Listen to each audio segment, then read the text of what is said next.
Right, so on this Heta Ambition, it's had an issue where the handle isn't completely locking on the door. It feels like it, but we could see daylight through here, or we could see the fire through here.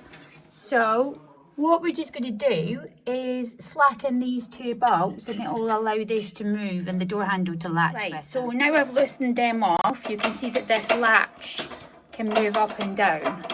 So we should be able... See, that's too far now, because that door handle needs to be about straight. But it's literally just a case of aligning, slackening these bolts off, and aligning that handle if it's not latching properly. So now that's adjusted, the door handle's straight, because it was coming right in. Oh, yeah, I've just got blood all over your stove again. Do you ever nip my finger? Yeah, I managed to nip my finger. Anyway, the door handle is back to being straight, because when I'd over adjusted it, it was tilting in. We've paper checked it with a piece of paper down there, and it's sealing onto the body, so there won't be any light through there. But I'm just going to check it and see.